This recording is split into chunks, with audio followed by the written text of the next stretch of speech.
রাত প্রায় 11টার কাছাকাছি। রনি যাচ্ছিল শর্টকাট একটা পথ ধরে তার নিজের বাসায়। এই রাস্তা শুধু মানুষেরাই ব্যবহার করে না। আজকে এই রাস্তা দিয়ে আসাটা একদমই ঠিক হলো না, কেমন জানি অদ্ভুত লাগছে।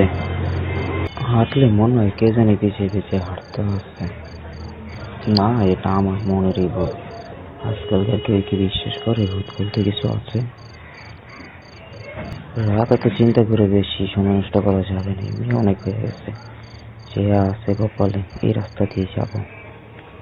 তারপরে রনি যখন হবিপুর বিল দিয়ে মাঝখান দিয়ে রাস্তা যাচ্ছিল, তখন দূরে একটা মহিলাকে দেখলো হাতে হারিকেন নিয়ে দাঁড়িয়ে আছে। রনি তো ভাবলো এটা কেটা। রনি আস্তে আস্তে সেই মহিলাটার ধারে যাওয়া লাগলো। যখন রনি সেই মহিলাটার ধারে এসে পড়লো, তখন যেন মহিলাটা অদৃশ্য হয়ে গেল, যেন বাতাসে মিশে গেল।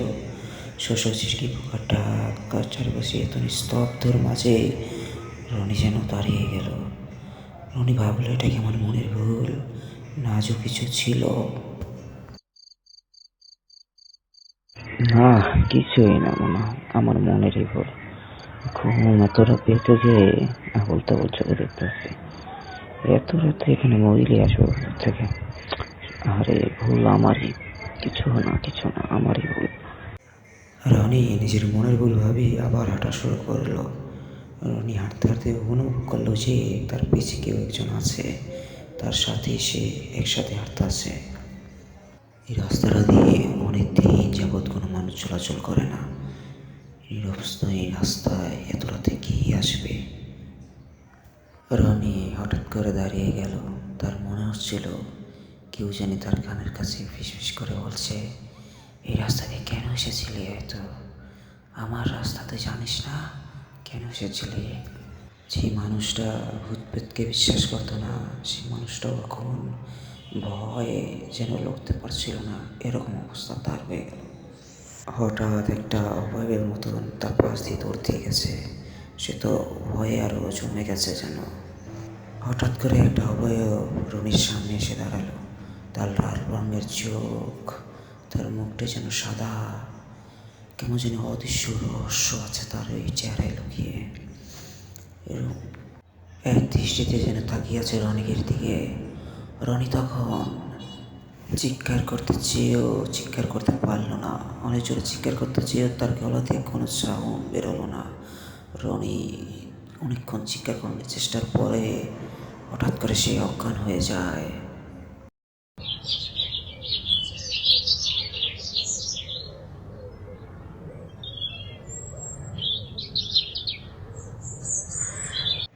রনিকে সকালবেলা দুজন লোক পেয়ে তার জ্ঞান ফিরালো।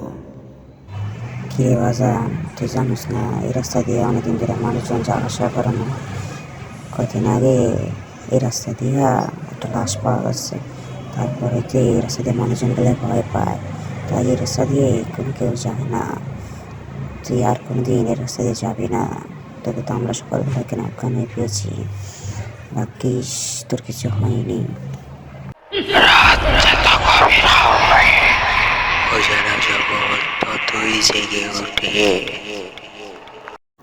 এই ছিল আমাদের আজকের ঘটনা।